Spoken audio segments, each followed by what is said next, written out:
Good morning, everyone, and welcome to my channel. Today, we are going to revise this CCS conduct rules. Whatever we have covered yesterday, हम उसको एक बार fast revision देंगे एक बार उसकी और जो हमने कल नया पढ़ा था उसको भी एक बार फास्ट रिवीजन देंगे एंड आफ्टर दैट उसके बाद हम जो है अपना नया स्टार्ट से करेंगे। ठीक है, तो स्टार्ट करते हैं। देखिए, सेंट्रल सिविल सर्विसेज जो है कंडक्ट रूल्स 1964 में आए थे। ने इसका सबसे पहले इसके कुछ टाइटल्स भी हमने याद किए थे, राइट। सबसे पहले चलिए मूव हुआ था सीधे टाइटल्स पर, जो हमारा ये टाइटल ऑफ द रूल्स है। सबसे पहले है आपका शॉर्ट टाइटल, ठीक है, कमेंसमेंट और उसकी एप्लीकेशंस। ठीक है, दूसरे नंबर पर डेफिनेशन आता है, तीसरे नंबर पर जनरल रूल्स हैं इनके। जनरल रूल्स में 3 का ए है, दैट इज प्रॉम्प्ट होना चाहिए और कर्टियस होना चाहिए। 2 है आपका, 2 के अंदर था आपका गवर्नमेंट की जो पॉलिसी है उसको ऑब्जर्व करना है, ऑब्जर्वेशन ऑफ गवर्नमेंट पॉलिसीज। ठीक है, थर्ड है आपका प्रोहिबिशन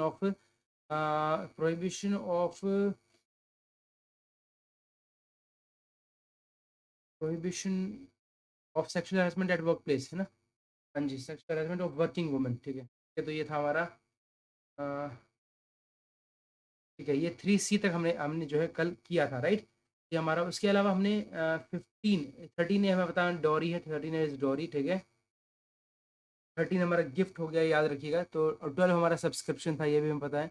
तो 12 सब्सक्रिप्शन है, ये पता है हमें। 13 हमारा गिफ्ट है और 13 ये हमारा डॉरी हो गया, ये पता चल गया। चलिए हमें उसके बाद 14 नंबर पर क्या था। 14 है public demonstration in honour of government servants. Okay, ये हमने हालांकि अभी किया नहीं था, बट चलिए अभी कर लेते हैं। That is public demonstration in honour of government servant. ठीक है, तो ये हो गया 14। 15 था हमारा प्राइवेट ट्रेड और एम्प्लॉयमेंट। 15 है subletting and vacation of government accommodation. 16 पर था इन्वेस्टमेंट लैंडिंग एंड बोरोइंग। 17 पर था इंसॉल्वेंसी एंड हैबिचुअल इंडेटनेस। यहाँ तक हमने कर लिया था, मतलब these are the basic points जो हमें याद याद कर लिए थे हमने कल जिसकी रिवीजन की थी। वो था आपका फर्स्ट था शॉर्ट, नंबर 1 से लेके 3C तक। तो नंबर 1 पे रहा आपका short title, then commencement and application. ठीक है, नंबर 2 पर रहा आपका डेफिनेशंस। नंबर 3 पर रहा आपका प्रोम्प्टनेस एंड कर्टसी। 3A 3B में रहा आपका गवर्नमेंट पॉलिसीज को फॉलो करना। एंड 3C जो था उसका था आपका सेक्सुअल हेरासमेंट को रोकना, prohibition of sexual harassment eight work place. ठीक है, ये तो 3C था।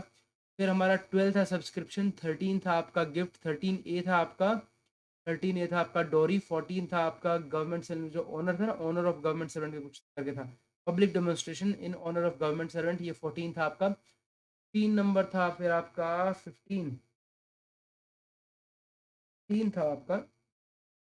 15A तो वो था जिसमें सी जी, सॉरी सी बोल रहा हूँ, गवर्नमेंट अकोमोडेशन था ना, उसके 2 रूल थे, सबलेटिंग एंड वेकेशन। ये subletting and vacation of government accommodation था। और 15 के अंदर था आपका प्राइवेट ट्रेड और एम्प्लॉयमेंट। ठीक है, तो ये प्राइवेट ट्रेड ही माना जाएगा इसको 15A के अंदर, क्योंकि लोग क्या करते हैं, अपना गवर्नमेंट अकोमोडेशन लेके वैकेट नहीं करते हैं या फिर सेट कर देते हैं। तो इस तरीके से वो प्राइवेट ट्रेड, तो प्राइवेट ट्रेड और एम्प्लॉयमेंट 15 नंबर पे आ गया। 15A हो गया आपका गवर्नमेंट अकोमोडेशन। ठीक है, फिर 15, फिर 16 था आपका लैंडिंग लैंडिंग बोरोइंग एंड करे कुछ था ना, लैंडिंग बोरोइंग और इन्वेस्टमेंट। 17 है आपका इंसॉल्वेंसी एंड हैबिचुअल डेटनेस। ठीक है, ये हमने पढ़ लिया था, ये तो हमारा चलिए क्लियर हो गया है। अब चलते हैं हम इसके ऊपर, क्या क्या हमारा है, ये है बहुत फास्ट तरीके से पढ़ेंगे। ठीक है, बहुत ही फास्ट। तो शुरू करते हैं इसको। सेंट्रल सिविल कंडक्ट रूल्स है जो आपका 1964 है, came into force at once आया था, अनलाइक आरटीआई रूल्स जो कि पार्ट में आया था 120 डेज के बाद हुआ था। ठीक है, इसमें क्या है, Indian foreign rules conduct conduct plus ये जो है डिसिप्लिन रूल्स जो है, ये एक्सेप्शन है। ये जो है नहीं एप्लीकेबल होगा। अगर इसके अलावा जो person appointed to a civil service या फिर सिविल पोस्ट, उसके ऊपर ये रूल एप्लीकेबल होंगे। और जो है वो पर्सन जो है अगर वो सिविल इन डिफेंस में, तब भी उसके ऊपर ये एप्लीकेबल होगा। In connection with the affairs of the union, ये इंपॉर्टेंट है। In connection with the affairs of the union, ये इंपॉर्टेंट पार्ट है इसका। ठीक है, नेक्स्ट चलते हैं आपका। नेक्स्ट आपका, हाँ, इसके अलावा कुछ भी जो है इन रूल में कुछ भी अगर मेंशन करा तो वो नहीं एप्लीकेबल होगा। अदरवाइज रेलवे, जो रेलवे सर्वेंट है, रेलवे बोर्ड है या फिर रेलवे में ही कोई बोर्ड के अंदर कोई एडमिनिस्ट्रेटिव कंट्रोल या फाइनेंशियल कमीशन पर रूल एप्लीकेबल नहीं होगा। ऑल इंडिया सर्विस पर कोई भी IAS IPS IFS उन पर रूल एप्लीकेबल नहीं होगा। इसके बाद प्रेसिडेंट ने स्पेसिफिकली बोल रखा है इन पर रूल एप्लीकेबल नहीं हो, तो उन पर नहीं होगा। प्रोवाइड ये बोलता है 4 6 7 12 14 15 16 का 2 1 2 3 18 19 20 इन पर रूल एप्लीकेबल नहीं होगा। कोई बंदा 500 रुपीज़ पर मंथ की सैलरी से कम काम कर रहा है और नॉन गैजेटेड पोस्ट होल्ड कर रहा है इन गवर्नमेंट एजेंसी के अंदर, जिनका नाम है ports docks wharfs jetties defence except training अलावा ट्रेनिंग एस्टेब्लिशमेंट में ये एप्लीकेबल होगा। ठीक है, फिर इसके अलावा आता है public work establishments, works are staff, irrigation and power, electric power establishment, mines वाले में, फैक्ट्रीज और सेंट्रल ट्रैक्टर ऑर्गेनाइजेशन वाले में भी ये नहीं होगा, ठीक है। प्रोवाइडेड फर्दर, इसके अलावा बोलता है कि ये जो रूल है ये एप्लीकेबल होंगे, कोई भी बंदा अगर टेम्प्रेरी ट्रांसफर किया जाता है वहाँ जहाँ पर जो है ये रूल्स पहले से एप्लीकेबल है तो ये रूल ऑटोमेटिकली एप्लीकेबल हो जाएगा। दूसरा बोलता है इसी में ही पहले में ही आपका एक है कि ऑनररी पोस्ट क्या वर्कर्स के लिए हम क्या कर सकते हैं। देख लीजिए, सबसे पहले तो इन्होंने बोला एम्प्लॉयमेंट ऑफ ऑनरी वर्कर्स होती है सिविल पोस्ट पर, उनके लिए कुछ गाइडलाइंस दे रखी है कि जो है honorary workers in civil post exceptional provision है, ओनली इन अबनॉर्मल सर्कमस्टांसेस में आपको लेना है। मेरिटोरियस सर्विस होगी, इमिनेंट इन पब्लिक लाइफ होगा, स्ट्राइकिंग रेपुटेशन होगी उसकी, फॉर इंटेग्रिटी देन ओनली आपको अडोप्ट करना है। उनकी जो एडवाइजरी जो मतलब जो वहाँ पर वर्क करेंगे should be in advisory in capacity, should not B excise of executive administrative या फिर जुडिशियल पावर नहीं होना चाहिए। नॉमिनल कम से कम एक रुपये उनको सैलरी दे जाएंगे पर मंथ, ताकि just to bring them into connect rules, ठीक है। और वो वॉलंटरी सरेंडर कर सकते हैं उस अमाउंट को। इसके अलावा उनको कोई डिक्लेरेशन साइन करने की जरूरत नहीं है, ऑफिशियल सीक्रेट एक्ट उनके ऊपर एप्लीकेबल होगा, स्ट्रिक्ट इन्फोर्समेंट हो ये इस तरीके से होगा। लेकिन यहाँ पर इस तरीके से प्रॉब्लम आई कि जिन बंदों ने प्रीवियसली हाई ऑफिस होल्ड कर रखा है उनके लिए क्या है, उनकी लाइफ तो पहले से they are prominent in public and political life, और उसको रीजनेबल जो है आप सिवियर नहीं कर सकते from their life long association with the political party. तो इस केस में rule number 18 that is connection with the press, rule number 20 that is criticism of government, and rule number 23 that is taking part in politics जो है ये सब कुछ आपको हटा दिए जाएंगे। तो रूल नंबर 18 क्या कहता है आपका, देख लेते हैं एक बार। 18 तो मूवेबल प्रॉपर्टी है नहीं, फिर ये कंडक्ट रूल्स का है क्या? इसका रूल नंबर 18 है, connection with the press, criticism of government, और 23 हाँ कंडक्ट रूल्स का रूल नंबर 8, 9 और 5 जो है इनके ऊपर फिर एप्लीकेबल नहीं होगा, ठीक है। अगर आपको एनफोर्स करना भी है इनको, इन सब चीज़ों को, नहीं आपकी ड्यूटी नहीं बनती इन चीज़ों को आप एनफोर्स करें। इसके अलावा मेंबर ऑफ पार्लियामेंट के लिए वो बोलता है कि मिनिस्ट्री ऑफ लॉ ने स्पेसिफिक गाइडलाइंस दे रखी हैं, उनके अकॉर्डिंग आपको उनकी सैलरी आपको salary have to borne in mind, वो जो गाइडलाइंस है you have to borne in mind, तब उनको सैलरी देनी है। उसका रीज़न क्या बताया इन्होंने, क्योंकि जो आर्टिकल 1021, देखिए आर्टिकल 77(3) मैंने देखा था कि आर्टिकल 77(3) था जिसमें प्रेसिडेंट जो पावर किया था कि वो बिजनेस कैसे कैसे एलोकेट करेंगे। आर्टिकल 1021 के अंदर बोलता है कि जो मेंबर ऑफ पार्लियामेंट है इन्होंने कोई भी, they should not hold office of profit, ठीक है। तो ये जो आर्टिकल है इसके अकॉर्डिंग कि हमें मिनिस्ट्री ऑफ लॉ ने जो गाइडलाइंस इशू कर रखी है वो देखना है। फिर आता है एक्सेप्शनल ट्रीटमेंट है ये, एंड अगर आपने किसी भी एक्सेप्शनल ट्रीटमेंट या आप किसी को रिलैक्स करना चाहते हो तो रिलैक्स कर सकते हो, but ministry of home affair से प्रायर करके लेना पड़ेगा, ठीक है। कोई भी ऑब्लिगेशन नहीं है गवर्नमेंट के ऊपर कि उनको कोई गवर्नमेंट रेजिडेंस दिया जाए, पहले जो है ट्रीटेड ऑन मेरिट्स होगा, पहले जो भी गवर्नमेंट सर्वेंट है उनको सैलरी जो एम्प्लॉयज है उनको प्रायोरिटी दी जाएगी। इसके अलावा true sense of the term होना चाहिए, इनको नहीं कि कुछ भी सब्सटेंशियल अमाउंट आप सैलरी दे रहे हैं और अगर वो 1 रुपया ही ले रहे हैं तो उनको कोई मेडिकल सर्टिफिकेट प्रोवाइड करने की जरूरत नहीं। अगर उनकी सैलरी जो है 5 रुपीज़ पर मंथ से एक्सीड करे देन उनको मेडिकल सर्टिफिकेट जो है सबमिट करना होता है। In case of employ of public undertaking, कोई भी पब्लिक अंडरटेकिंग का कोई भी काम है गवर्नमेंट अवार्ड से सफिशिएंटली फाइनेंस कर रही है तो यस उनके ऊपर रूल एप्लीकेबल होंगे, ठीक है। इसके अलावा कोई स्टैच्यूट तो स्टैच्यूटरी के अंदर लिखा होगा उनको वो अडोप्ट करना ही है। टाइम टाइम इंटेग्रिटी, इंटेग्रिटी की बात आई थी, मॉडिफिकेशन जो भी मॉडिफिकेशन जो है एक संथानम कमेटी गवर्नमेंट ने बनाई थी, कमेटी ऑन प्रिवेंशन ऑफ संथान करप्शन, संथानम कमेटी, तो वो रूल जैसे आया वैसे वैसे एप्लीकेबल है। सिमिलरली ये रूल्स जो है सबके ऊपर applicable, applicability of the conduct rules to employees of public undertaking, yes applicable है। Applicable to members of committee commission appointed by the government, उन सबके ऊपर ये रूल एप्लीकेबल है, प्रोवाइडेड कि वो नॉन ऑफिशियल स्टेटस जो है अपना नहीं रखता। अगर अगर वो नॉन ऑफिशियल स्टेटस रखते हैं कि हम चाहते हैं कि भाई हमारा ये रहे, तो उनको ऊपर रूल एप्लीकेबल नहीं होंगे, ठीक है। रूल एप्लीकेबल नहीं होंगे, this very important. Subject to the exception the rule shall apply to all person appoint to civil service.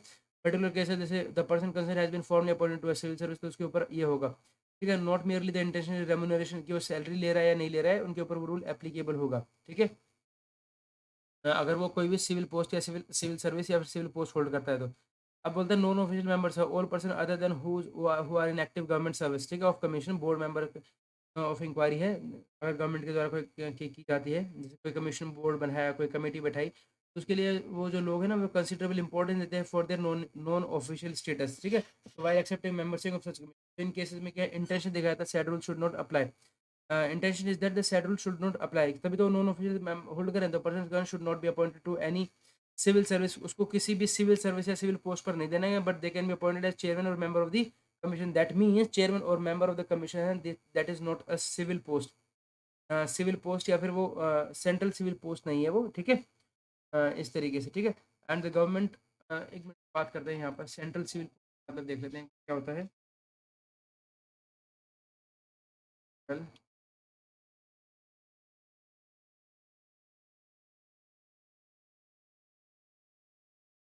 Central civil post का मतलब होता है बेटा central Indian railway traffic IRTS central civil service.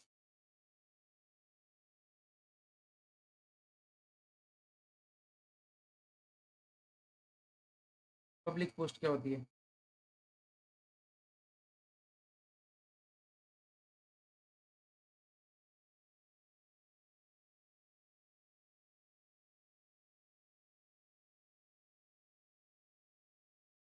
Government.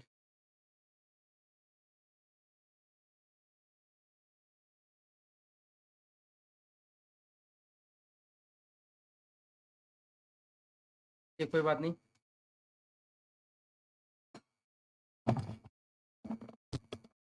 थोड़ी disturbance के लिए माफ़ी चाहते हैं। चलिए हाँ, अगर ये कोई भी मेंबर ऑफ कमेटी है तो वाइल एक्सेप्टिंग मेंबरशिप, अगर वो चाहते हैं कि भाई इंटेंशन उनका यही है, अगर वो नॉन ऑफिशियल स्टेटस है दैट मीन्स वो नहीं चाहते कि हमें जो है इस तरीके से, तो उनके ऊपर जो है शुड बी अपॉइंटेड है चेयरमैन और member of the as the case में without reference to any civil service post on such honorary as may be considered. तो ऑनरी जो है सैंक्शन जो है सब्सटेंशियल अमाउंट नहीं होना चाहिए। वो जो है उनको ऑनरेरियम जो है नॉमिनल से नॉमिनल देना चाहिए। PNT जो भी एक्स्ट्रा डिपार्टमेंट एजेंट्स हैं उनके ऊपर ये रूल एप्लीकेबल नहीं होगा। इसके अलावा पर्सनल स्टाफ है, मिनिस्टर स्टाफ, क्वार्टरली बेसिस पे उनके रूल एप्लीकेबल होगा। Applicable non statutory department canteen पर ये रूल एप्लीकेबल होंगे। डेफिनेशंस की बात करते हैं, रूल नंबर 2 पर आ गए हम यहाँ पर। एक्सक्यूज मी, रूल नंबर 2 बोलता है कि ये जो रूल्स है ना, this rule unless the context otherwise require, the government का मतलब सेंट्रल गवर्नमेंट, और गवर्नमेंट सर्वेंट का मतलब ये है that is appointed by government to any civil service और पोस्ट इन केस में the the union and included defence services को भी काउंट किया जाएगा। इसमें बोलता है गवर्नमेंट सर्विस हुज सर्विस है प्लेस्ड किसी कंपनी या कॉर्पोरेशन ऑर्गेनाइजेशन में लगाई जाती है, लोकल अथॉरिटी पे लगाई जाती है, बट वो deem to be a government servant माना जाएगा। ठीक है, क्योंकि वो क्या है, his salary is drawn from the sources other than, चाहे ले या ना ले, कोई भी एक गवर्नमेंट सर्वेंट है जिसकी सर्विस जो है कंपनी कॉर्पोरेशन ऑर्गेनाइजेशन में आती है या फिर local authority bye the government. ठीक है, बाय द गवर्नमेंट ने किसी भी गवर्नमेंट सर्वेंट तो पहले से ही है, अगर उनकी जो अगर कहीं सर्विस मान लीजिए किसी ऑर्गेनाइजेशन में लगाए तो गवर्नमेंट सर्वेंट नहीं रहेगा, वो डीम्ड गवर्नमेंट सर्वेंट है। इस तरीके से यहाँ पर आता है मेंबर ऑफ फैमिली कौन कौन रहेगा in relation to this, this really very important, husband wife. ठीक है, चाहे साथ रह रहे हो नहीं रह रहे हो, ठीक है, वेदर रिजाइडिंग और नॉट। ठीक है, तो ये जो हस्बैंड वाइफ आपके फैमिली के मेंबर आएगा, सेपरेट अगर हो रखे हैं, ठीक है, तो वो जो है किसी कोर्ट वगैरह के उससे डिग्री से सेपरेट हो रखे तब वो काउंट नहीं होगा। ठीक है, सन डॉटर स्टेप सन और स्टेप डॉटर चारों इसके अंडर में आएगा, लेकिन उनको इंक्लूड नहीं करेगा। हाँ, इनके इसमें होली डिपेंडेंट होने चाहिए, बट उनको इंक्लूड नहीं करेगा जो कि इनके ऊपर डिपेंडेंट नहीं है, या फिर गवर्नमेंट के द्वारा उनकी कस्टडी जो है वो डिप्राइव कर ली गई है लॉ के द्वारा। एनी अदर पर्सन जो भी कोई ब्लड से या मैरिज से अगर उन पर्सन से रिलेटेड है, ठीक है, गवर्नमेंट सर्वेंट से और द गवर्नमेंट सर्वेंट वाइफ या हस्बैंड से, तो Holi dependent on the government servant है, तो यस ये रूल एप्लीकेबल होंगे। मतलब कोई भी पर्सन जो शादी करके या फिर ब्लड से जो गवर्नमेंट सर्वेंट से या फिर गवर्नमेंट सर्वेंट की वाइफ से या उनके हस्बैंड से रिलेशन रखता है, ठीक है, गवर्नमेंट सर्वेंट की वाइफ से या हस्बैंड से, और जो होली डिपेंडेंट है गवर्नमेंट सर्वेंट पे, तो वो फिर आपका इसके अंदर फैमिली के अंदर आएगा। थर्ड के अंदर थर्ड हमारा था जनरल जनरल कंडीशंस। ये बहुत इंपॉर्टेंट है, आपको हमेशा एब्सोल्यूट इंटेग्रिटी, सबसे ऊपर इंटेग्रिटी आया तो इंटेग्रिटी मेंटेन करनी है सबसे पहले। डिवोशन टू ड्यूटी हमारा सेकंड नंबर था, दैट्स इंपॉर्टेंट। ठीक है, कोई हैबिचुअली फेल कर रहा है तो perform task assign to him, तो ये आता है डिवोशन टू ड्यूटी में, दैट मीन जनरल इंस्ट्रक्शन है ये आपका। आपको कुछ भी ऐसा नहीं करना है जिससे आप unbecoming of a government servant बन जाए, तो ये रूल 3 का 3 है, बहुत इंपॉर्टेंट है ये। Then commit himself to uphold supremacy of constitution, आपको हमेशा अप रखना है। फोर्थ नंबर पर है। फर्स्ट आपका defend sovereignty integrity of India, ठीक है, security public order defence morality, अब फिफ्थ नंबर पर है। सिक्स पर है maintain high ethical standards and honesty. फिर 7 पर है आपको हमेशा पॉलिटिकल न्यूट्रलिटी मेंटेन करनी, 7 नंबर पर याद रखिए पॉलिटिकल न्यूट्रलिटी मेंटेन करती है। 8 नंबर बोलता है principles of merit fairness and impartiality आपको रखनी है। Discharging of dues while discharging, accountability and transparency रखनी है। रिस्पॉन्सिव रहता to the weaker section, courtesy good behaviour रखना, take decision solely in public interest, ठीक है, और रिजोल्व करना है कोई भी आपका कॉन्फ्लिक्ट ऑफ इंटरेस्ट होता है हमेशा पब्लिक इंटरेस्ट में देना है आपको। फाइनेंशियल ऑर्गेनाइजेशन से इन्फ्लुएंस नहीं होना है, ना ही उनसे कोई अटैचमेंट रखनी है, ठीक है, ताकि कोई बंदा आपको इन्फ्लुएंस कर सके, उनसे जितना हो सके दूरी रखिएगा। मिसयूज़ नहीं करनी अपनी पोजीशन को as a civil servant financial और मेटल बेनिफिट के लिए, ठीक है। Take decision on merit alone, fairness and impartiality, non discriminate to the poor and represent, contrary to any law, refrain कर दीजिए उस चीज़ को। डिसिप्लिन होना चाहिए, law order daily communicate to him, maintain discipline and in the discharge of his duty and be able to implement the law order daily communicate to him, ठीक है, आपको डिसिप्लिन मेंटेन करना है और जो भी आपको लॉफुल ऑर्डर दिया गया उसको पूरा करना है। कॉन्फिडेंशियलिटी मेंटेन करनी है हमेशा, ठीक है। 20 नंबर पे maintain discipline and lawful order daily communicate to him. दूसरा कॉन्फिडेंशियली मेंटेन करनी है, sovereignty integrity, security of state, strategic, scientific, economic interest, friendly relations with foreign countries, or lead to incitement of any offense or illegal or unlawful gain to any person, perform and discharge of his duties with the highest degree of professionalism and dedication to his work। ठीक है, यहाँ तक ये आपका first rule है। Second number पर आता है एवरी गवर्नमेंट सर्वेंट शुड हो, तो भी कोई सुपरवाइजरी पोस्ट अगर मान लीजिए होल्ड करता है तो उसको इंश्योर करना है integrity and devotion to duty और ऑफ ऑल गवर्नमेंट सर्वेंट जो भी उसके कंट्रोल में है। No government servant shall in performance of official duty, जो भी उसके ऊपर जो पावर्स की गई है ना उसके अपने अपने उसके अकॉर्डिंग जो है एक्ट अदरवाइज एक्ट नहीं करेगा, जो उसकी बेस्ट जजमेंट में काम करेगा जब तक कि उसके सीनियर ऑफिसर उसको डायरेक्शन ना दे। राइटिंग हमेशा डायरेक्शन हमेशा राइटिंग में लेनी है आपको, ठीक है। हैबिचुअली कोई फेल हो जाता है विद टाइम कि भाई अपना काम नहीं देता है तो deem to be lacking of devotion माना जाएगा। कोई भी एक गवर्नमेंट सर्वेंट को आप इस तरीके से एम्पावर नहीं करते कि कर सकते कि वो अपनी रिस्पॉन्सिबिलिटी से भागे। तो ये में आता है आपका प्रॉम्प्टी एंड करने, कोई भी गवर्नमेंट सर्वेंट को डिसकर्टिस नहीं होना चाहिए और डायरेक्टरी टैक्टिक्स एडोप्ट नहीं करनी चाहिए। हमेशा गवर्नमेंट सर्विसेज की जो पॉलिसी है उसको ऑब्जर्व करना चाहिए। जैसे एज आ गया, मैरिज आ गया, preservation of environment, protection of wild life, cultural heritage, ठीक है, और prevention of crime against women, ये दो पार्ट थे। 45 एज की ऊपर और 18 से ऊपर वाले जो वैक्सीन लगाई गई थी कोविड, ये तो ये रूल निकाला, तो इन रूल को आपको sexual harassment of working women क्या बोलता है कि कोई भी गवर्नमेंट सर्वेंट जो है किसी भी ऐसे एक्ट में जो अपने आप को इन्वॉल्व नहीं करना है जहाँ पर भी जो है sexual women at work place, ठीक है। इन जो भी वहाँ का जो इंचार्ज है ना of that work place, he should take appropriate action to prevent the sexual harassment. क्या क्या इसकी डेफिनेशन सेक्सुअल में आता है? फिजिकल कॉन्टैक्ट और एडवांसेस, डिमांड और request of sexual favour, sexual remarks, pornography, unwelcome physical verbal non verbal conduct sexual following circumstance में amount to sexual harassment, like preferential treatment देते हैं, कोई डेट्रीमेंट ट्रीटमेंट देते हैं एम्प्लॉयमेंट में, ठीक है। उसके प्रेजेंट या फ्यूचर की बात करते हैं एम्प्लॉयमेंट की, उसमें कोई इंटरफेरेंस उसके काम में कड़ंगा डालते हैं, इंटीमेट करते हैं उसको, हॉस्टाइल वर्क एनवायरनमेंट क्रिएट करते हैं, ह्यूमिलिटी ट्रीटमेंट करते हैं आप, ठीक है, ह्यूमिलिटी ट्रीटमेंट करते हैं, अफेक्टिंग हर हेल्थ और सेफ्टी। वर्क प्लेस में आता है कोई भी department, organisation, undertaking, establishment, enterprise, institution, office, branch और unit which is establish owned और control by the substantially financed government के द्वारा किया जाता है, तो वो आएगा। हॉस्पिटल और नर्सिंग होम्स के बारे में स्पेशली बोला गया है। कोई भी स्पोर्ट्स इंस्टीट्यूट है, ट्रेनिंग स्पोर्ट्स वगैरह सब कुछ है, रेजिडेंशियल हो या नहीं हो कुछ भी, ठीक है। इसके अलावा अगर आप आने जाने में भी, जैसे कोई भी आप any place visited by the employ, अगर आपके ऑफिस के काम के आप कहीं जा रहे हैं और वो भी कोई ट्रांसपोर्टेशन में भी कुछ होता है तो वो भी आपका वर्क प्लेस माना जाएगा। इसके अलावा ड्वेलिंग प्लेस अपन उनका जो घर है वो भी आपका ड्वेलिंग, वो भी आपका वर्क प्लेस माना जाएगा, ठीक है।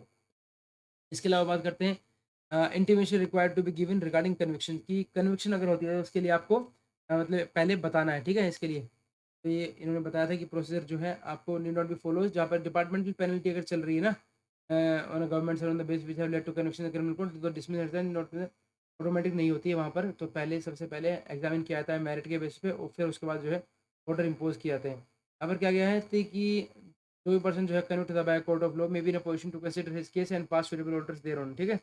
तो डिपार्टमेंट सुपीरियर ऑफ कन्विक्शन अपने आप को इन्फॉर्म करना है when the offence is of serious nature और purely technical comes to light of later, तो आपको बताना है, मतलब इंटीमेशन देनी है रिगार्डिंग दी कन्विक्शन और इंटीमेशन देनी है रिगार्डिंग दी डिटेंशन के बारे में आपको देना है। Provision the government control do not violate fundamental rules, जो है ये कहा गया कि जो फंडामेंटल राइट है उसको वायलेट नहीं करते, क्योंकि ये आपने सर्विस ज्वाइन की है, उन्होंने उन्होंने नहीं करवाया आपसे, ठीक है। आपकी मर्जी थी तो आप गवर्नमेंट सर्विस में आए और गवर्नमेंट सर्विस में ये रूल लगेंगे। अगर आपको ये चाहिए तो गवर्नमेंट सर्विस छोड़ दीजिए, फिर आप फंडामेंटल रूल्स को एक्सरसाइज कर लीजिए, ठीक है। फिर बोलता है joining education institution bye the government servant outside normal office hours, yes join कर सकते हैं, कोई प्रॉब्लम नहीं है। आपको जस्ट एक प्रायर परमिशन लेनी है, specially belonging to schedule caste, ठीक है, on behalf government belong to schedule caste और शेड्यूल ट्राइब के जो भी पर्सन है उनको आपको परमिशन दे देनी है। लेकिन ये कंडीशन देना है कि अगर जो है हम इसको विड्रॉ कर लेंगे अगर उनको किसी भी तरीके से अगर ऑफिशियल ड्यूटीज हैम्पर होती है। Period of tenure of official should be taken into account, हाँ आपको पहले से बताना है कि टेन्योर कितना होगा। अगर मान लीजिए टेन्योर ज़्यादा होता है तो उसके लिए डीओपीटी के पास आपको जो कंसल्ट करना है। श्रमदान भाई भरत सेवक समाज जो है इसके लिए आपको प्रायर परमिशन लेनी है। और इसके अलावा क्या है, ये मतलब आप एनकरेज करना है, इसके लिए आप एक्टिविटी ज्वाइन कर सकते हैं, कोई प्रॉब्लम नहीं है इसके साथ में, ठीक है। और इसके अलावा सिविल डिफेंस में परमिशन तो लेनी है यार, यस परमिशन लेनी है, प्रायर परमिशन नहीं लिख रखा, लेकिन आपका यहाँ परमिशन लेनी है आपको, ठीक है। और आपको जो है की पोस्ट अगर कोई होल्ड करा तो उसको आप परमिट नहीं करेंगे, ठीक है।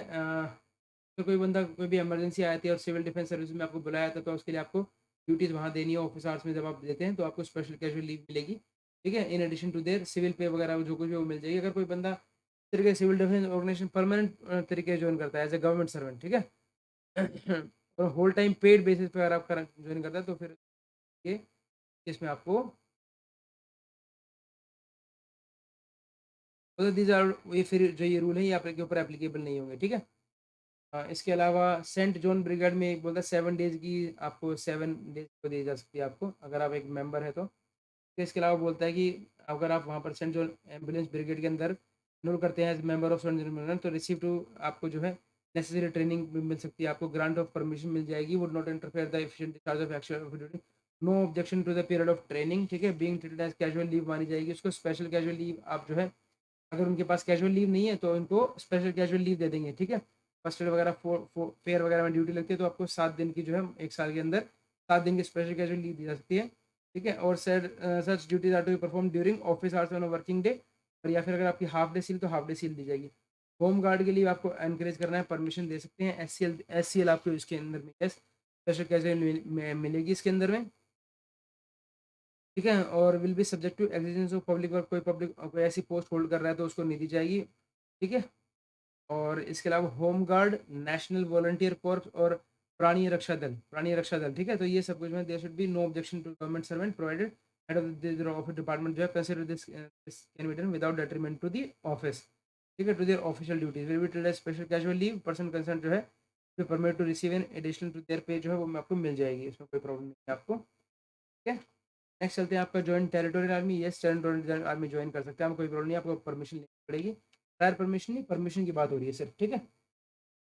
जो अगर कोई आपसे परमिशन मांगता है तो आपको परमिशन दे दी जाएगी।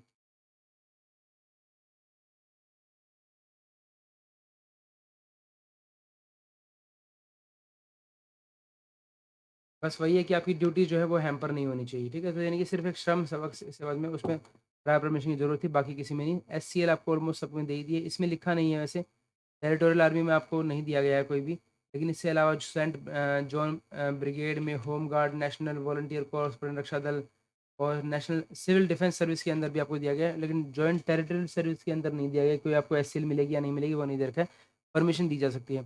Permission not necessary for seeking relation, आपको अगर कोई कोर्ट जाना तो आपको प्रायर परमिशन लेने की जरूरत नहीं है। आप अपना पहले जो भी एग्जॉस्ट है नॉर्मल ऑफिस चैनल्स वो एग्जॉस्ट कीजिए, वो भी नहीं करे जाना चाहिए तब भी आपको परमिशन की जरूरत नहीं है, ठीक है।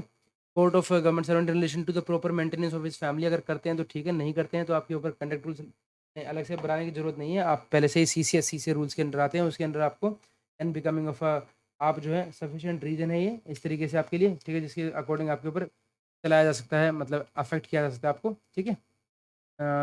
तो in a manner of unbecoming of a government servant वाला काम करते हैं इस तरीके से, तो आपके ऊपर ये चलाए जा सकते हैं। इसके बाद बात करते हैं those responsible holding responsible post to maintain independence and impartially. हाँ, जो भी अपनी पोस्ट जैसे होल्ड करे तो आपको एकदम जो है मेंटेन डिसिप्लिन एंड इम्पार्शलिटी जो है आपको मेंटेन करनी है, ठीक है। आपको करना नहीं है, आपकी रेपुटेशन भी ऐसा होना चाहिए कि आप ऐसा कर रहे हैं, ठीक है। इसके अलावा बात करते हैं आपका इंस्ट्रक्शन अंडर GID 13, वो कहता है रिमेनिंग नॉट ओनली ऑनलाइन, पर आपको ये दिखाना है कि भाई हम किसी को फेवरेटिज्म जो है इस तरीके से नहीं है, हमें अपनी ऑफिशियल पोजीशन का किसी भी तरीके से मिसयूज़ नहीं करना है। इंपॉर्टेंट और इलीगल एक्ट्स है और टू एबेट करना है, ठीक है, मतलब एनकरेज नहीं करना है किसी को भी कि वो कोई भी इम्प्रॉपर या इलीगल एक्ट करे, डिसिप्लिन एक्शन हो जाएंगी। Integrity of officer promoted to response post, reputation regarding honesty, no officer who does not have a good reputation, उसको इस तरीके से आप जो है कभी भी कभी रेपुटेशन अगर उनकी ख़राब है तो should not be place in a position in which there is a considerable scope for description, तो नहीं देंगे आप, ठीक है। इसके बाद क्लैरिफिकेशन दिया गया है जहाँ पर rule 3.1 is intended to be invoked only in cases where there has been a failure on the part of supervisory officer concerned, ठीक है। रूल 2 का 1 पार्ट है ना, जहाँ पर रूल 2 का 1 पार्ट क्या दिया गया आपको, रूल 2 का 1 पार्ट है, 3 का 2 का 1 पार्ट, ठीक है। ये बोला गया है every government servant holding a supervisory post shall take all possible step to ensure the integrity and devotion to under his control authority, तो क्या है ये क्या है, rule 321 is intended to be invoked only in cases जहाँ पर जो है फेलियर हो on the part of supervisory officer concern, ठीक है, to ensure the integrity and devotion of the duty under his control, ठीक है। ओरल इंस्ट्रक्शन जो है सुपरवाइजर वो आपको अवॉइड करने हैं, कोई भी गवर्नमेंट सर्वेंट जो है आपको अगर आपके परफॉर्मेंस ड्यूटीज परफॉर्मेंस के रिगार्डिंग बोलता है कि नहीं आपको अदरवाइज काम करना है तो नहीं करना है आपको। सबसे पहले आपको देखिए, कोई भी गवर्नमेंट सर्वेंट जो अपनी ऑफिशियल ड्यूटीज़ करते हुए जो भी उसको पावर दी गई उसको यूज़ करना है। Act otherwise than in his best judgement, अपनी जजमेंट के अकॉर्डिंग काम करना है, एक्सेप्ट सिर्फ एक केस के अंदर जब आपको सुपीरियर ऑफिसर बोलता है तब आपको उनके अकॉर्डिंग काम करना है, अदरवाइज जो है आपको अपनी बेस्ट जजमेंट के अकॉर्डिंग काम करना है, ठीक है। He is where he is acting under such direction obtain the direction in writing, ठीक है। It is the duty of the superior officer giving direction confirm in writing, आपको कन्फर्म देना है हमेशा, इज़ नॉट ऑफिस इसके अलावा जो है they should be confirmed by writing immediately by the officer. Junior officer पहुंचता है, आपको लिख के बताना है ये। Further seek clear order from this, अगर मान लीजिए आपको इंस्ट्रक्शन आती है फ्रॉम मिनिस्टर्स या ओरल इंस्ट्रक्शन आती है फ्रॉम दी पर्सनल स्टाफ, तो orders are not in accordance, आपको बताना है सेक्रेटरी को कि these orders are not in accordance with this with the norms, ठीक है। Seek further clear orders from the secretary और एचओडी, ठीक है, एज द केस में भी। इसके अंदर सेक्रेटरी होता है सेक्रेटरी सर्विस और एचओडी डिपार्टमेंट होता है जैसे कोई अटैच्ड ऑफिस या नॉन सेक्रेटरी सर्विसेज के रिगार्डिंग, ठीक है। क्लियरली आपको ओरल इंस्ट्रक्शन लेनी है and are not in accordance लिखना है, उसके क्लियरली स्टेट करना है कि these oral instructions are not in accordance with the rules regulations and norms of procedure, ठीक है। ओके, अगर अगर है तब भी आपको जो है if junior officer oral from the minister staff, लेकिन वो अकॉर्डेंस विद द नॉर्मल वो है, they are in accordance with the norms, rules and regulations, so they should be brought to the notice of the secretary or head of the department as the case may be, ठीक है। Role of oral instruction the transaction of government business, क्या role है इनका, हम इसलिए करते हैं purpose is basically कि सब कुछ रिटर्न में रहे, इंश्योर कर सके प्रॉपर अकाउंटेबिलिटी, ठीक है। और जो है have a record of consideration leading to decision, बड़ी सावधानी से करना है आपको। दीज प्रोविजन जो है apply equally to matters which are considered sensitive और सीक्रेट, ठीक है। तो यहाँ पे कुछ पॉइंट दे रखे हैं कि कोई भी पॉइंट अगर इमर्ज होता है from discussion between the two members, ठीक है, तो आपको वो जो है ओरल डिस्कशन के बारे में कुछ बोलते हैं कि कोई भी all points emerging from discussion between two और more officer of the same department, अब वो क्या करना है, will be recorded on the relevant file by the officer authorising action, ठीक है, by the by the officer authorising action, ठीक है। और which the officer recording them considers to be important enough for the purpose, ठीक है। All discussion with the officer recording them consider to be important enough for the purpose should be got confirmed by all those who have participated in और are responsible for them. और by higher officer अगर कोई देता है, there is no time for giving the in writing, तो he should follow up in written confirmation at is earliest. कोई higher officer देता है, उसको अपने बेस्ट जजमेंट के काम करना है, एक्सेप्ट जहाँ पर जो ऑफिसर है वो सुपरवाइज मतलब अगर उनकी इंस्ट्रक्शन में काम करना है जो आपसे सीनियर है। अगर मान लीजिए कोई भी ऑफिसर जो है giving the instruction is not is immediate superior, आपका कोई सुपीरियर ऑफिसर नहीं है, ठीक है, but one higher to him in the hierarchy, तो आपको क्या करना है, तभी तभी अपने सुपीरियर बॉस की ये चीज़ में लेके आनी है। और order on behalf of from the minister, अगर मान लीजिए कोई भी पर्सनल स्टाफ या मिनिस्टर जो है कम्युनिकेट करता है टू एनी ऑफिसर कोई भी ऑर्डर, तो आपको जल्दी जल्दी से उनको राइटिंग में कंफर्म लेना है। इफ़ एनी ऑफिसर रिसीव्स और ओरल इंस्ट्रक्शन फ्रॉम मिनिस्टर और पर्सनल स्टाफ, ठीक है, और वो अकॉर्डेंस में विद द नॉर्म्स और रेगुलेशंस के according, then they should be brought to the notice of secretary, ठीक है, और the head of the department where the officer concern is working in a non secretary organisation. और जहाँ पर ये if that जो ओरल इंस्ट्रक्शंस जो दी गई हैं, if they are not in accordance with the norms rules and regulations, ठीक है, then he should see clear order from the secretary, और आपको स्टेट करना है about the line of action to be taken, stating clearly that the oral instructions are not in accordance with the rules regulations norms of procedure, ठीक है। Confirmation of कोई भी अगर junior officer सीख करता है कि भाई हमें रिटर्न में दीजिए, तो आपको करना है, और जो है should B acknowledge bye senior officer और देयर पर्सनल स्टाफ, आपको करना है, ठीक है। एब्सेंस ऑफ कर्टसी, आपको हमेशा कर्टसी मेंटेन करनी है, ये गवर्नमेंट सर्वेंट जो है should show courtesy and condition consideration to member of parliament and to state legislature, ठीक है, ठीक है।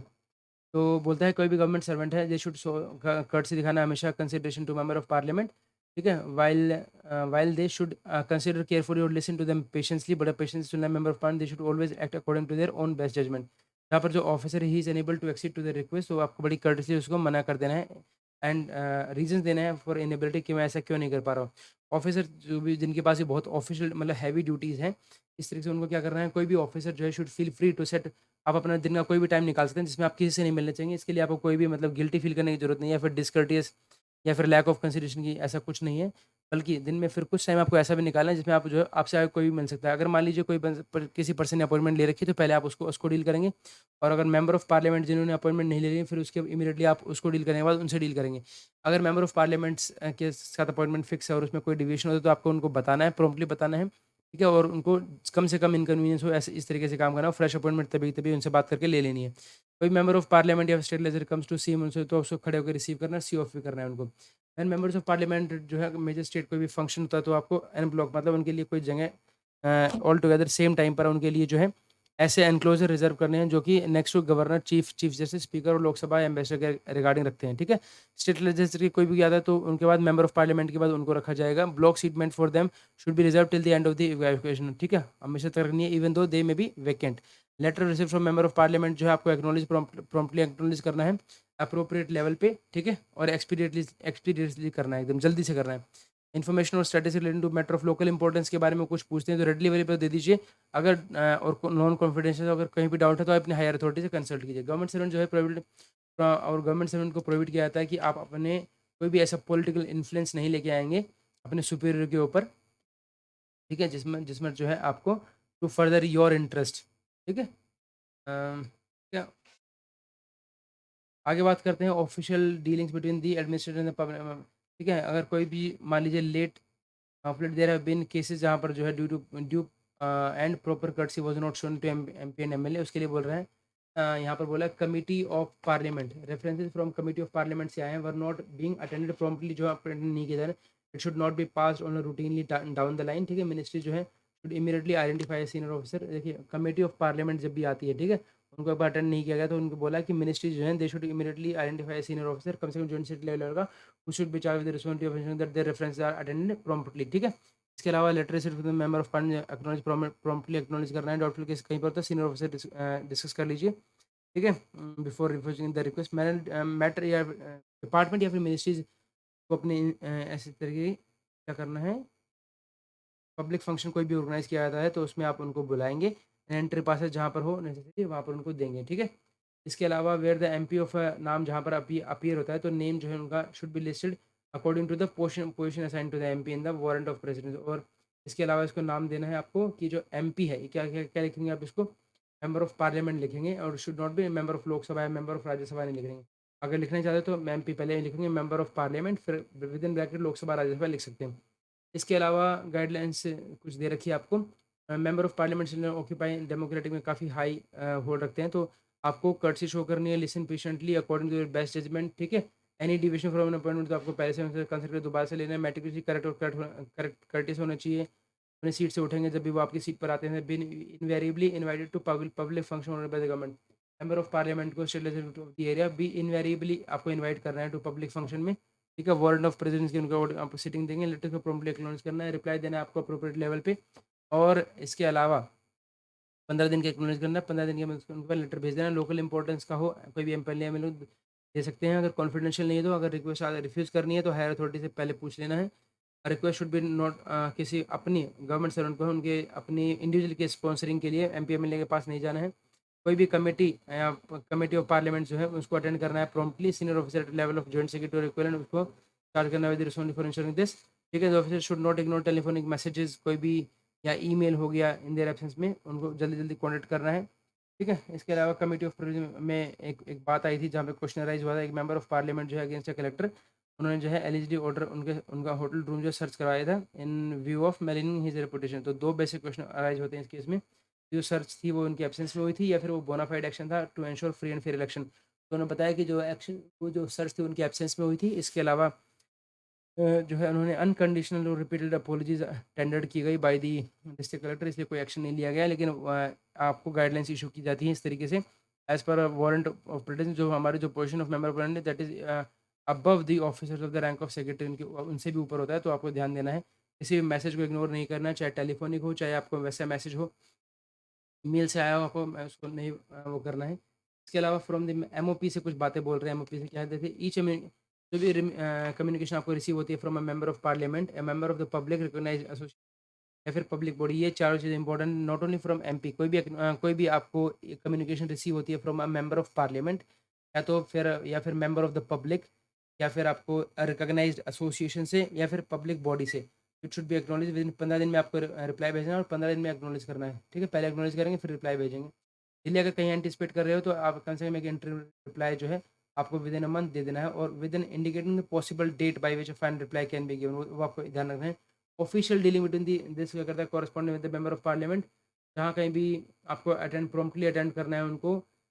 कम्युनिकेशन अगर मान लीजिए कोई भी जो कम्युनिकेशन है अगर वो एड्रेस की जाती है किसी मिनिस्टर को या सेक्रेटरी को, ठीक है, but as far as practical be replied by the minister only, ठीक है, और द सेक्रेटरी हिमसेल्फ। लेकिन जहाँ पर ये नॉन प्रैक्टिकल नहीं होता, reply should normally be issued under the signature of an officer of the rank of secretary to the government.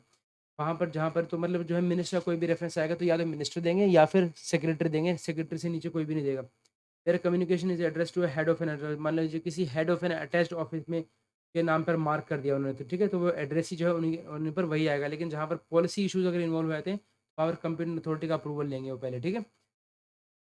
Minimum level जो है at such replies we are send to the member one is at that of under secretary. In case of policy issue अगर कोई भी आता है, ठीक है, तो उस केस में अंडर सेक्रेटरी साइन करके भेज सकते हैं, बट इन दैट केस आपको कॉम्पिटेंट अथॉरिटी का अप्रूवल लेना है। Information sought by the member of parliament should be supplied, ठीक है, उनको आपको जो जो भी उन्होंने मेंबर ऑफ पार्लियामेंट ने जो भी इन्फॉर्मेशन मांगी वो आपको सप्लाई कर देनी है।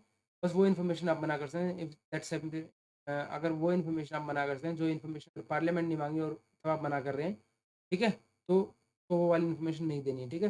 मेंबर ऑफ की कोई भी है लेटर जो है लेजिबल होना चाहिए, प्री प्रिंटेड या साइक्लो स्टाइल रिप्लाई नहीं होना चाहिए, ठीक है। एक्स मेंबर ऑफ पार्लियामेंट की केस में बात करते हैं, अगर मान लीजिए सेक्रेटरी को करता है, may be send to the concern division head after obtaining secretary जो है जो डिवीजन हेड है वो भेज सकता है इसको after the approval from the secretary, ठीक है। अगर मान लीजिए लोअर लेवल ऑफिसर है कोई, ठीक है, अगर किसी लोअर लेवल ऑफिसर को रखा है तो such reply to such reference sent by the officer on own in non policy issue के अंदर वो लोअर लेवल ऑफिसर अगर कोई लेटर किया आता है तो वो खुद से कर सकते हैं। And after opening approval the higher authorities in the policy cases, और पॉलिसी केस के अंदर क्या करना है, आपको अप्रूवल ऑब्टेन करना है of the higher authority in policy cases, आपको वो लेना है, ठीक है। For the minimum level at which reply send होना चाहिए, ठीक है। इसके अलावा बोलते हैं prompt response to letters received, आपको जो भी कोई मेंबर ऑफ पार्लियामेंट से, मेंबर ऑफ पब्लिक से, ऑर्गेनाइजेशन, मेंबर ऑफ बॉडी से आता है, 15 दिन के अंदर एक्नॉलेज करना है, 15 दिन के अंदर रिप्लाई भेज देना है। डिले एंटिसिपेट कर रहे हैं तो आपको एक मंथ में रिप्लाई करके भेज देना है। डेट ऑफ जो फाइनल रिप्लाई का वो बताना है। रेगुलर एड्रेस जो आपके पास गलती से कोई आता है, प्रॉम्प्टली आपको एक वीक के अंदर अंदर उसको ट्रांसफर कर देना है, ठीक है, to the appropriate department under intimation की पार्टी कंसर्न, उसको बता।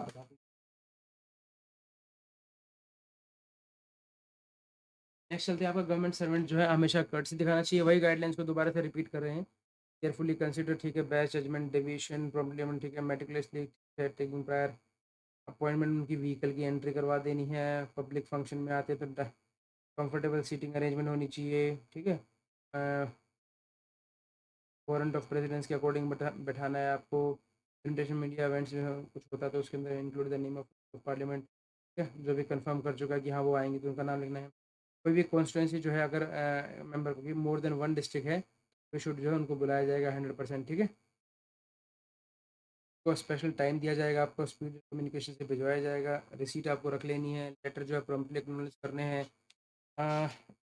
कोई लोकल इंपॉर्टेंस की कोई स्ट्रेटेजी मांगता देनी है, आपको मेल के थ्रू ही भेज देनी है। The information by member can not be given, या तो आपको हायर अथॉरिटी से कंसल्ट करना है। मेंबर ऑफ पार्लियामेंट को इंग्लिश में अगर कोई देता है तो आप हिंदी में दे दीजिए, लेकिन फॉलो कर दीजिए उसको लेटर एक साथ में इंग्लिश में भी, ठीक है, और फॉलो अप में मतलब, ठीक है, और रेफरेंस कमिटी ऑफ पार्लियामेंट आपको प्रॉम्प्टली अटेम्प्ट करना होता है।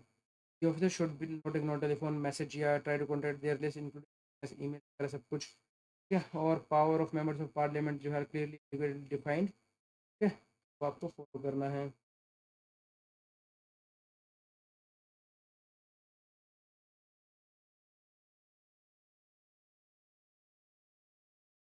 Government servant should not approach MP अपने पर्सनल इंडिविजुअल स्पॉन्सरिंग के लिए, आप एमपी एमएलए के पास नहीं जाना है, ठीक है, स्टैंडर्ड रूल्स के खिलाफ है, ठीक है। बात आ गई, नेक्स्ट चलते हैं, आपका ऑफिशियल डीलिंग से बात करता है। कोई भी अगर protocol committee on violation of protocol norms ने रिकमेंड किया कि जो वही है जो पूरा कुछ भी नहीं है इसमें, dealing between the office guidelines on official dealing recommend discouraging and private companies. हाँ, ये बोलते हैं कि आपको ना किसी भी प्राइवेट कंपनीज को इन्वॉल्व नहीं कर वगैरह डिस्करेज करना है आपको। And this is the state government to involve private companies agency in organising sponsoring, ठीक है। इसके अलावा बात करते हैं, आपका सेंसिटाइज करना है आपको with regard to their duties and obligation so far as member of movement होती है कोई मेंबर ऑफ पार्लियामेंट की, ठीक है, in general and mode during the parliament session, ठीक है। इसके अलावा इन्विटेशन आपको बुलाना ही है, आपको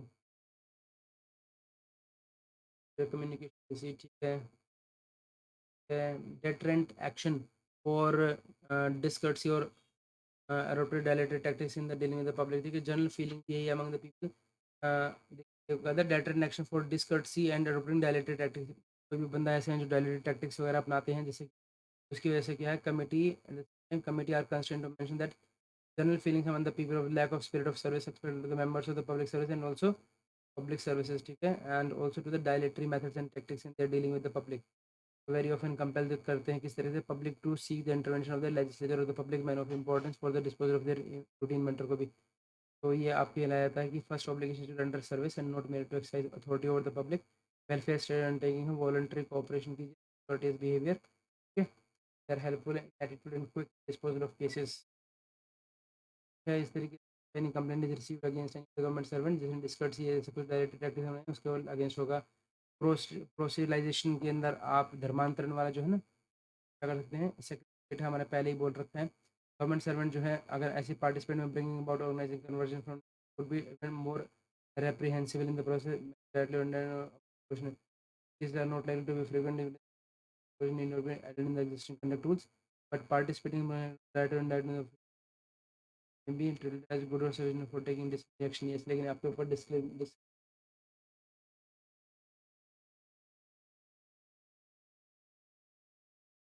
होता है yes participate डायरेक्ट या फिर इनडायरेक्ट तरीके से तो फिर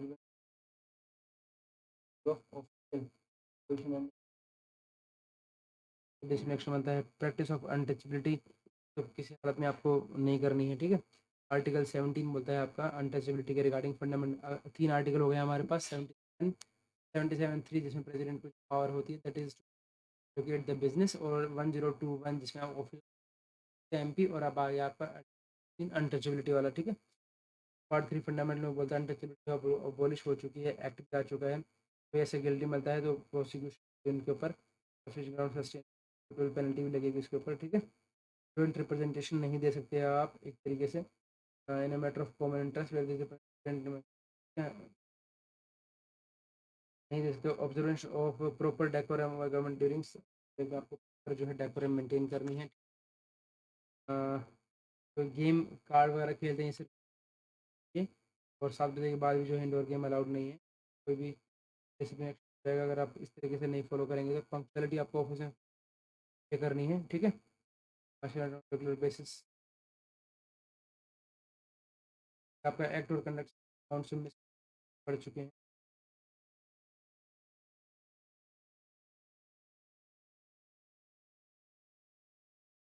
विच अमाउंट टू मिस, ठीक है,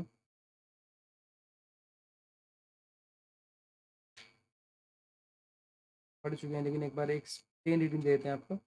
मिस माना जाएगा जुडिशियल और likely to the interest master बोलता है इफ द एक्ट और कंडक्ट जो है पर कोई भी जुडिशियल आपके जो मास्टर बोला है उससे मेल नहीं खाता तो मान जाएगा inconsistent with the due and peace discharge of his due. Master makes it unsafe for the employer to retain him in service so grossly immoral that reasonable men will say that employee cannot be trusted. If master can rely on faithfulness, employee open before him temptation for discharging of his early.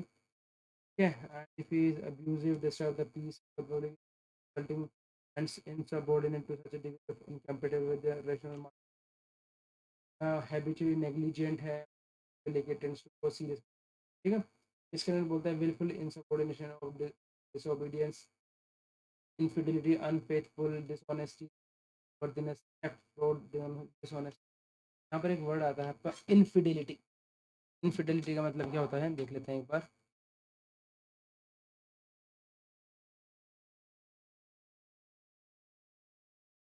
Fidelity बेवफाई,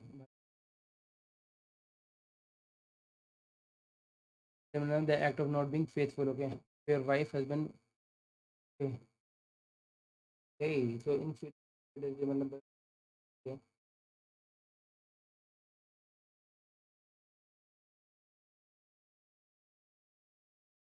faithful to,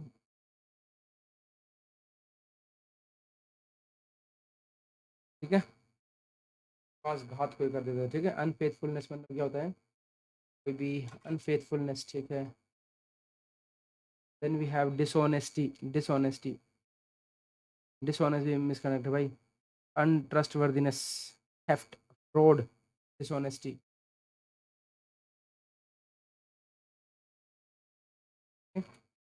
strike, picketing या घेराव कोई करता है तो, ठीक है। Act subversive and of discipline, righteous of discipline behaviour, righteous and disorderly behaviour, after fact habitual late attendance, misconducted, negligence of work, habitual absence without permission और over staying of leave in connection by criminal portal. ठीक है, तो case of trivial nature जो है जनाब को on the grounds of unbecoming conduct.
तो सच अभी आपको ज़्यादा कुछ फोकस करने की ज़रूरत है ना।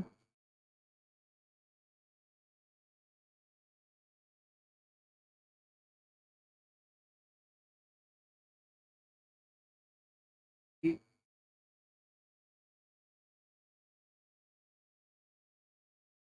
यहाँ पर पेज नंबर 42 पर अभी हम यहीं तक करते हैं अभी। ठीक है, कंडक्ट रूल्स हमने कर लिया आज, जैसे 21 से लेकर पेज नंबर 42 तक। ठीक है, ये हमने रिवाइज कर लिया है।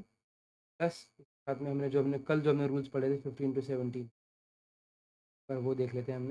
हमने जस्ट कल ही पढ़े हैं, तो 17 वाला है वो देख लेते हैं एक बार। और ये हमें पता भी होना चाहिए कि क्या क्या है होना चाहिए। ठीक है,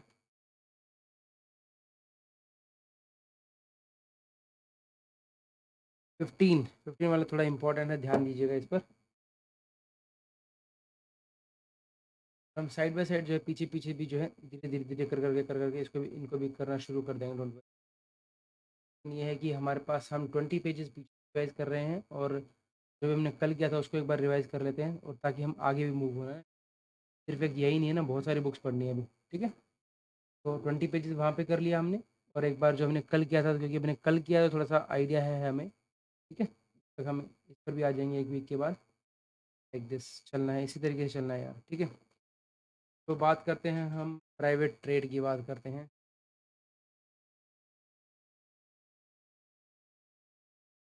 ये था हमारा, और ये हम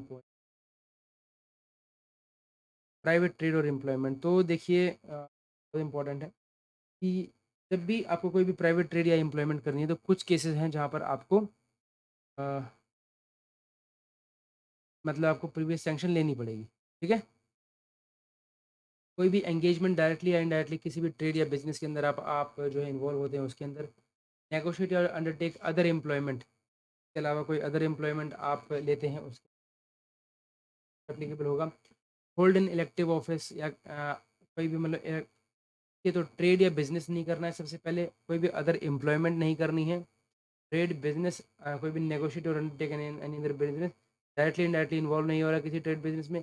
इलेक्टिव ऑफिस जो है होल्ड नहीं करना है, कैनवस नहीं करना है फॉर अ कैंडिडेट। ठीक है, without without previous sanction canvas नहीं करना है किसी भी बिजनेस या इंश्योरेंस एजेंसीज, कमीशन एजेंसीज में जो आपकी और manage by any member of your family take part except in the discharge of his duties in registration promotion and promotion of any bank. Bank में जो है आप भाग ले सकते हो, एक्सेप्ट मतलब भाग नहीं लेना है without the previous sanction. Except ये कर सकते हो कि आप registration promotion management of a bank, company या cooperative society for commercial purposes के लिए तो कर सकते हैं क्या? नहीं भाई, ये कह रहा है subject to the government shall except with the previous sanction. तो एक्सेप्ट विद दी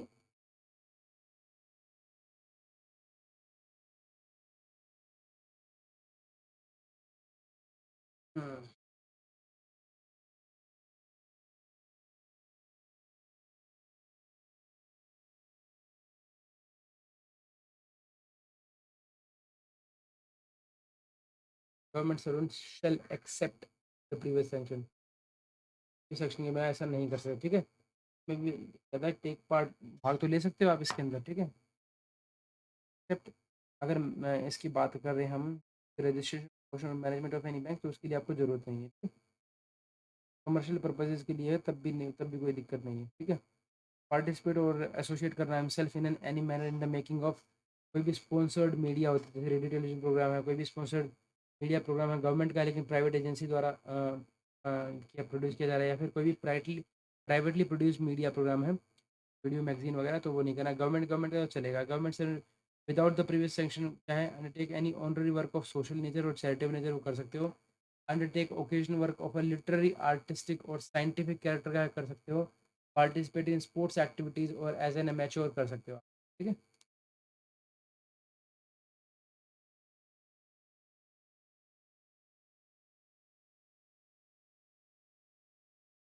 इसके अलावा आप जो है take part in registration promotion management में कर सकते हो of literary scientific charitable society का। इसका एम जो होना चाहिए वो promotion of sports cultural registered under society registration, उसको कर सकते हो, but not in the holding of an active office, ठीक है। टेक पार्ट आप कर सकते हो इसके अंदर, और registration promotion management of cooperative society, जो कि गवर्नमेंट सोसाइटी के लिए बेनिफिट के लिए बनी हुई है, वो कर सकते हो, बट उसके अंदर भी आपका not involving the holding of elective office. Provide that, अगर जैसे गवर्नमेंट बोलती है आपको डिसकंटिन्यू करना है, एक महीने के अंदर अंदर आपको बताना है कि नेचर ऑफ ड्यूटीज़ क्या है आपकी। इसके अलावा जो है अगर कोई भी रिपोर्ट होती है, आपको रिपोर्ट करना है, मतलब अगर आपका कोई भी मेंबर या फैमिली मेंबर जो है एंगेज होता है किसी भी ट्रेड या बिजनेस में, कोई भी इंश्योरेंस में या फिर कमीशन, कोई भी गवर्नमेंट सर्वेंट है, कोई भी फी एक्सेप्ट नहीं करेगा without the sanction of the prescribe authority, ठीक है, कोई भी फी, ठीक है। कुछ जीआईडीज हैं इसके बारे में, कुछ वो कर लेते हैं। Acceptance of part time examinership and examination papers set by the recognised university, हाँ वो उनको आप परमिट कर सकते हैं, ठीक है। Part time lecturership amount to regular remunerative occupation, directing need for sanction, या सैंक्शन उसके लिए आपको देनी पड़ेगी। रेगुलर रेगुलर एक तरीके से अगर आप पार्ट टाइम लेक्चररशिप अगर करते हैं तो उसके लिए आपको एचओडी से आपको परमिशन लेनी पड़ेगी, ठीक है। इसके अलावा बोलता है acceptance of part time employment by the government servant after office hours not ordinary to be allowed. हाँ, पार्ट टाइम ना ही लेक्चररशिप और ना ही पार्ट टाइम, वो अलाउड नहीं है।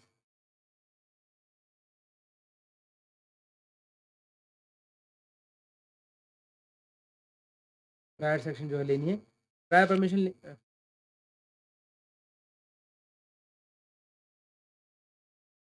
इस केस में भी आपको पार्ट टाइम के लिए आपको क्या करना है, आपको प्रायर इन्फॉर्मेशन, प्रायर सेक्शन,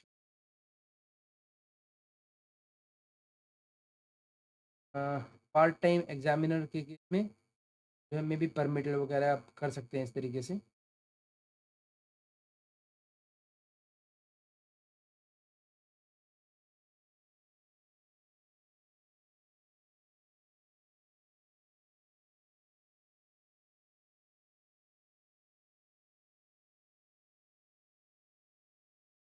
बात करते हैं prior permission necessary for accepting remuneration of services remunerative cooperative society से कोई लेते हैं, के लिए आपको प्रायर परमिशन लेनी पड़ेगी, यस।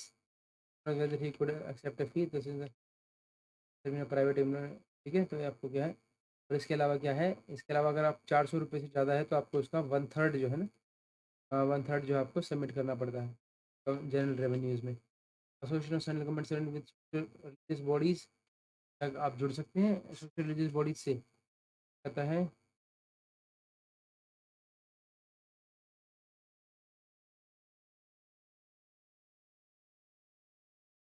देखिए, the responsibility of the consequence of the decision to join any organisation और partner rest with the employ himself and are not of such like action, any plea of ignorance वो है tenable नहीं होगी। Prior permission government holden in office, enforcement of the restriction regarding canvassing by business of life insurance, ये तो मना है, आपको नहीं कर सकते आप कैनवस, ठीक है। ब्रीच ऑफ दिस सब रूल, ठीक है। Canvassing in support of a business और एडवर्टाइजिंग एजेंसी ओन्ड और मैनेज बाय, नहीं कर सकते आप, you should report to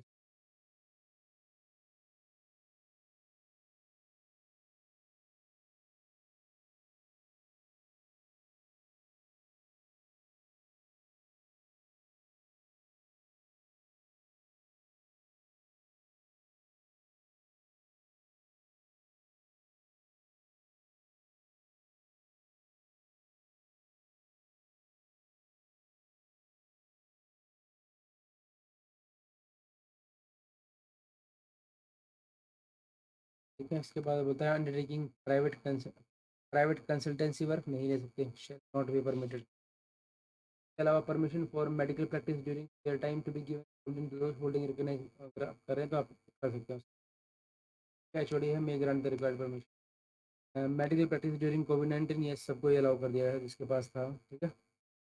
record provision आप इन्फॉर्म कर सकते हैं। No negotiation for commercial employment, कोई भी नेगोशिएशन नहीं without prior permission.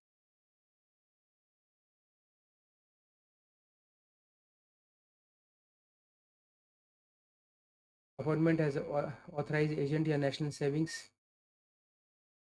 Not to take up this.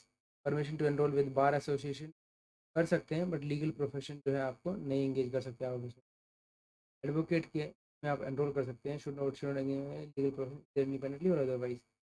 Homeopathic practitioners है उनको अलाउड किया जाता है, कैन बी ग्रांटेड परमिशन, वो एक्सपीरियंस और दोनों बेस करते हैं। ठीक है, दोनों कर सकते हैं। Prior sanction is necessary to participate in competition by private companies the primary objective to promote their business. उस केस में नहीं करेंगे, लेकिन जहाँ पर सिर्फ कॉम्पिटिटिव स्पिरिट ऑफ कॉम्पिटिटिवनेस की बात है तो उस केस में कर सकते हैं।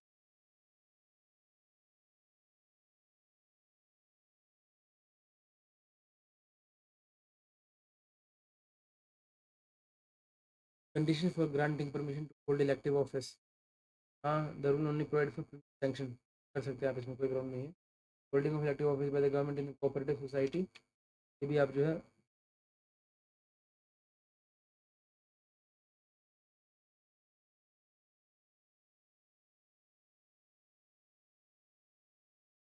तो वो जो भी कोऑपरेटिव सोसाइटी की जो बायलॉज वगैरह उनको पढ़ के जो आपको prior sanction for contesting sports bodies, हाँ ये इंपॉर्टेंट है यार। ये पहले तो 4 साल दिया इन्होंने, बोला एक टर्म के लिए, लास्ट में आ जाते हैं इसका मेरे ख्याल से 2 टर्म और 5 साल हो गया। ठीक है। प्रीवियस सैंक्शन जो है रिक्वायर्ड है for contesting elections to sports bodies.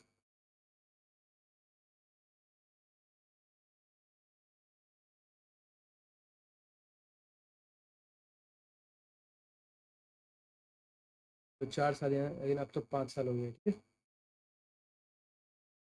लेकिन आपको रिफ्रेन करना है, कोई भी फंड्स नहीं रेज कर सकते आप, और prior clearance must be obtained, अगर आप कहीं बाहर जाते हो प्रायर क्लियरेंस।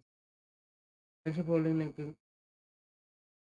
लॉन्ग पीरियड के लिए लोग जो है रह रहे हैं इसमें, तो we may be allowed to hold elective office in corporate not for period of 2 terms, और 4 साल दे दिया अभी इन्होंने यहाँ। ठीक है, लेकिन किसी के ऊपर करप्शन वगैरह के चार्ज तो उसको इमीडिएटली वहाँ से हटा क्या कहता है 2 टर्म और period of 5 years prior section would be required, यहाँ तक आ गया। ठीक है, पता आगे आता है आपका 15 में, तो यहाँ तक तो आपका बात रहा, जो रूल 15 है आपका, रूल 15 आपका रहा आपका, that is trade, private trade और एम्प्लॉयमेंट के बारे में।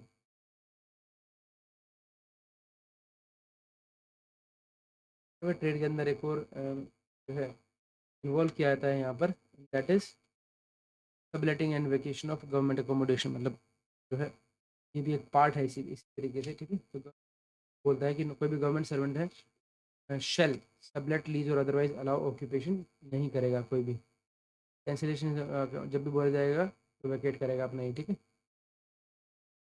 तो department election against subletting of government जो भी कर रहा है, डिसिप्लिन प्रोसीडिंग्स चलेंगी उसमें, बाइंडिंग होगा डिसिप्लिन अथॉरिटी, ये बहुत इंपॉर्टेंट है कि ये जो डायरेक्टर ऑफ स्टेट का ऑर्डर जो है ना, इस केस में अगर मान लीजिए किसी को मिलता है ऐसा, तो डायरेक्टर ऑफ स्टेट का ऑर्डर जो है वो बाइंडिंग होगा डिसिप्लिन अथॉरिटी के लिए for the purpose of initiating the discipline proceedings. ठीक है, अमाउंट टू डिस्कनेक्ट होता है for procuring against the grave mistake once the discipline initiated, से रूल्स जो है अपना अब सीसीए रूल्स के अकॉर्डिंग आपको काम करना है, सीसीए रूल्स के अकॉर्डिंग। ठीक है, कमेंट मेकर रिप्रेजेंट डेलिंक्वेंट सस्पेंशन भी कर सकती है उनको। ठीक है, चार्जशीट जो है immediately issued immediately in case where person are likely to retire shortly.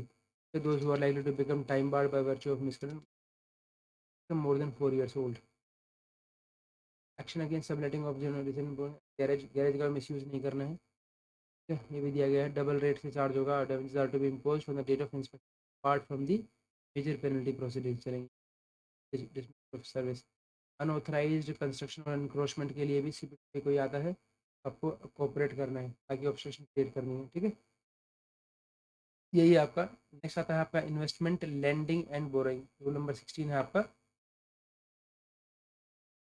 तो इन्वेस्टमेंट, लैंडिंग और बोरोइंग जो है क्या ये कर सकते हैं, वो देंगे हम। कोई भी गवर्नमेंट सर्वेंट स्पेकुलेट नहीं करेगा किसी शेयर वगैरह के अंदर इन्वेस्टमेंट में। और ओकेजनल इन्वेस्टमेंट जो है मेड थ्रू स्टॉक ब्रोकर कर सकता है, ठीक है, ओकेजनल इन्वेस्टमेंट। फ्रीक्वेंट परचेज और जो है सब कुछ ये स्पेकुलेशन के अंदर माना जाएगा। और make a profit any of member family on behalf of to make any investment, embarrass or influence him in discharge of his official duties, so any purchase of shares out of quotas reserved for director of companies shall be deemed to be investment। इसके अलावा involve in decision making अगर आप हैं तो वहाँ पर नहीं लेना है आपका। The decision of the government there on shall be final, ठीक है, इन केस के अंदर। Ordinary course of law business with a bank, no government shall save in the ordinary course of business with a bank और a public limited company either himself और through a member of his family, ठीक है। Lend या फिर borrow deposit money as a principal origin to from is a person to the local municipality official dealings, lend money or any person in a manner, return in money जो है kind or in a kind is charged or paid। इसके अलावा except from a relative person fund pure temporary loan, whole amount thing shall apply in the any transaction into the government with the previous sanction of the government। Government servant जो है appointed transfer to a post यहाँ पर breach of any provision है तो he should always report a certain prior sanction जो है must invariably be obtained by government servant। बोलता है प्राइवेट प्रायर सेंक्शन जो है by government servant for export discourage करनी।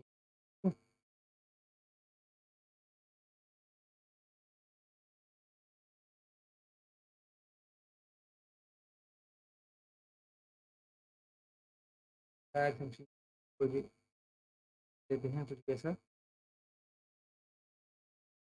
इसके अलावा वह इंटरप्रिटेशन ऑफ द रूल यही कहता है पर्सन जो है with officer has official dealing तो नहीं जाना है। स्मॉल अमाउंट जो है डिसाइड पर मेरिट पर डिसाइड किया जाएगा। प्योरली टेम्पररी लोन्स जो है small amount free of interest जो है even if they resided with in the local limited authority no section of the government will necessary.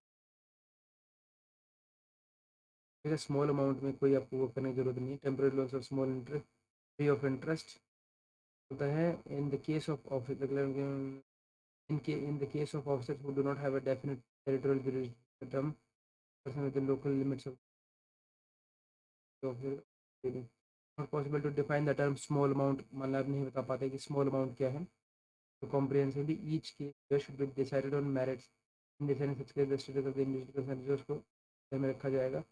purely temporary loans of small amounts free of cost and can be taken by government and if there is a residue when they reside within the local limits of the authority they are important local दोस्तों से दे सकते हैं।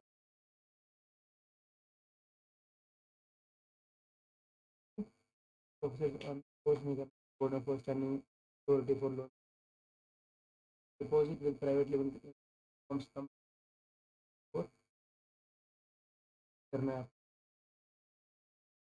Fix deposit with bank they are exempt from दी।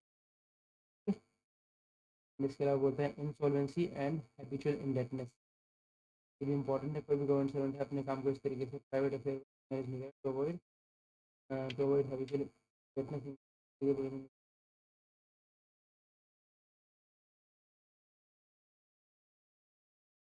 ये बोलता है आपका कोई भी insurance government servant shall so manage his private affairs as to avoid habitual indebtedness or insolvency. A government servant against whom any legal position is initiated for the recovery of a debt due from him or adjudging him as an insolvent shall forthwith report the full facts of legal government को बताएगा पूरे facts. Would that ordinary diligence could have been foreseen to control on extravagant उसको बताना है। Submission of reports in matter related superior who should bring forward to a memorial to remove required guidance and clarification. The penalty is imposed तो this is where salary of a government servant being attached for debt। हर बार जो है cases जहाँ पर या किसी भी government service consistent जो attach किया है डेप्ट है तो continuously under attachment for more than 2 years is attached, it will require more than 2 years ठीक